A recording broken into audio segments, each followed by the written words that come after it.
తిరుగుబాటు చేసేవారిని చూసి భయపడకము.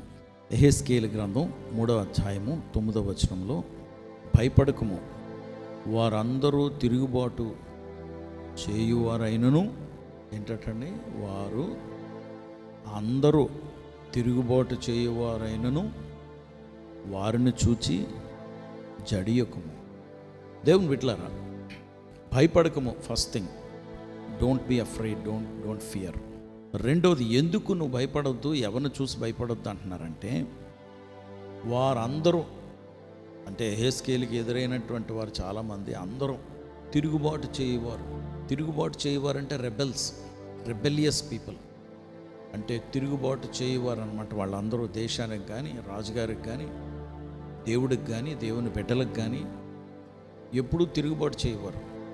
రెబెలియస్ పీపుల్ అంటే వాళ్ళకి ఒబీడియన్స్ అనే నేచర్ లేదన్నమాట, విధేయత అనే స్వభావం లేదు. వారు తిరుగుబాటు చేయువారు అయినను జడియకు. Don't be afraid of them. ఎందుకు డోంట్ బీ అఫ్రైడ్ అంటున్నారు, ఎందుకు భయపడొద్దు అంటున్నారంటే, ఒకటి, టు స్టార్ట్ విత్ భయపడకము. ఓకే, నువ్వు భయపడొద్దు. ఏం చూసి భయపడొద్దు? ఆ తిరుగుబాటు చేసేవారిని అందరినీ చూసి నువ్వు భయపడవద్దు. మళ్ళా క్లోజింగ్లో జడియకము అని దేవుడు హెచ్చరిస్తున్నారు, చెప్తున్నారు. కారణం ఏంటంటే, వీరు తిరుగుబాటు చేసేవారు దేవుడికి ఇష్టలు కాదు. నిజమైనటువంటి దేవుణ్ణి కలిగి ఉండి, దేవుడంటే వారికి భయం ఉంటే తిరుగుబాటు చేయరు. తిరుగుబాటు చేయు వారందరూ అని అంటున్నారే, ఎవరికి తిరుగుబాటు గురించి దేవుడు మాట్లాడుతున్నారంటే, మనుషులకి తిరుగుబాటు అని కాదు, దేవునికి తిరుగుబాటు. దేవుడికి వ్యతిరేకంగా తిరగబడుతున్నటువంటి వారిని చూసి నువ్వు భయపడొద్దు. ఎందుకంటే ఆ తిరుగుబాటు చేసేవారికి నేను జవాబిస్తాను, నేను తీరుస్తాను. బికాస్ దే ఆర్ ఆబ్స్టినేట్, ఎడవంచనతనం, లోబడని తత్వం, మాట వినని తత్వం. కనుక లోబడిన వాళ్ళని ప్రజలు వారికి జవాబిచ్చేవాడిని నేను చూసుకుంటాను. నువ్వేం భయపడవద్దు. వాడిని చూసి నువ్వు భయపడ్డావంటే నిలవబడవలసిన వారు ఎవరు? నువ్వే నిలవబడాలి. ఎందుకంటే భౌతికంగా నువ్వు ఈ లోకంలో ఉన్నావు. నేను ఆత్మస్వరూపుణ్ణి అని దేవుడు చెప్తున్నారు. ఆత్మస్వరూపుడైనటువంటి దేవుడు ఈ తిరుగుబాటు చేస్తున్నటువంటి వారిని ఆయన జవాబు ఇవ్వాలి, వారి మీద ఏదన్నా చర్య తీసుకోవాలి అంటే నిలవబడేవాడు అక్కడ ఉండాలి. ఒట్టినే నిలవబడితే చాలు దేవుడికి, దేవుడు అన్నీ చూసుకుంటాడు. అందుకే నువ్వు భయపడొద్దు. ఫస్ట్ థింగ్, నువ్వు భయపడొద్దు. వాళ్ళని చూసి నువ్వు జడవద్దు. ఎందుకంటే యోహాను పత్రిక, మొదటి పత్రిక 4వ అధ్యాయంలో, మనలో ఉన్నవాడు, నాలో ఉన్నవాడు లోకంలో ఉన్నవాడు కన్నా గొప్పవాడు. కనుక నీలో ఉన్నవాడిని నువ్వు నమ్మి నిలవబడాలి.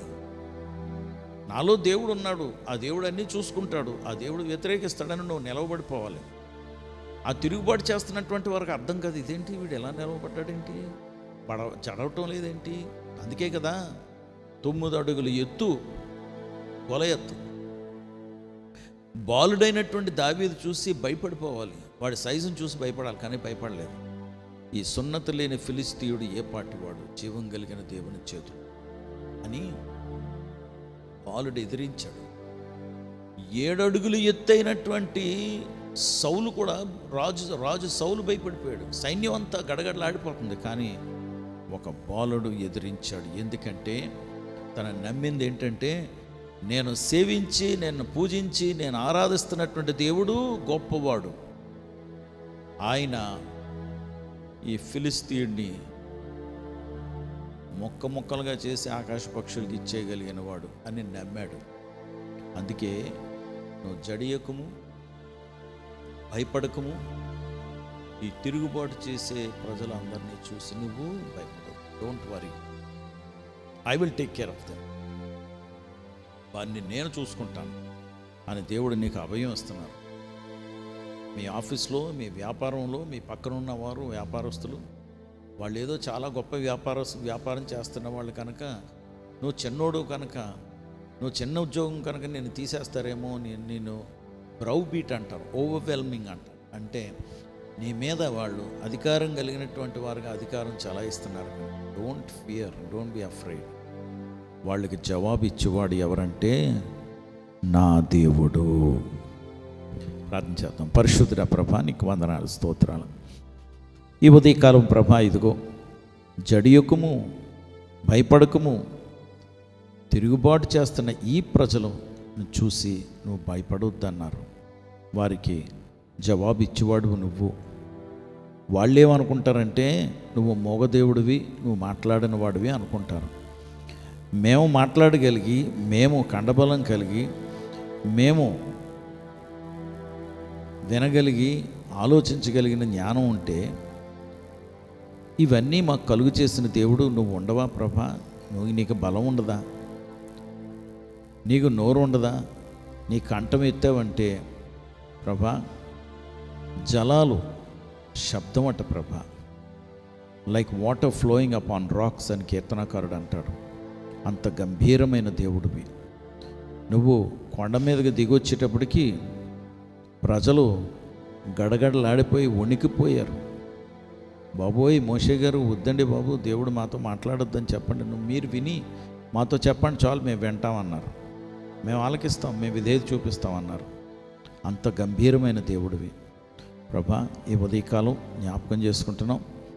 నీ బిడ్డలను జ్ఞాపకం చేసుకోండి. అప్పులోని చూసిన భయం, ఎవరైనా వచ్చి ఇంటికి దగ్గర గుమ్మం దగ్గర నుంచి ఉంటే భయం, పరీక్షలు అంటే భయం, రిజల్ట్లు అంటే భయం, భవిష్యత్తు అంటే భయం. ఎవరో మా కూతుళ్ళని సంబంధాలు చూడటానికి వస్తున్నారంటే భయం. ఆ జంక్షన్ దగ్గర ఎవడో పోకరివాడు ఎవడో నిలవబడ్డాడంటే భయం. అన్నీ భయాలే. ఆటో వాడు వెనక్కి తిరిగాడంటే భయం ప్రభా. అందుకే జడియకుము అని చెప్పారు మీరు. ఈ ఉదయం జ్ఞాపకం చేసుకుని ధైర్యంతో నించుని, నాయనా నువ్వు మా పక్షాన ఉన్నావు, నువ్వు విడవను ఎడబాయిని అన్నావు. మమ్మల్ని అనాథులుగా విడవనని చెప్పావు.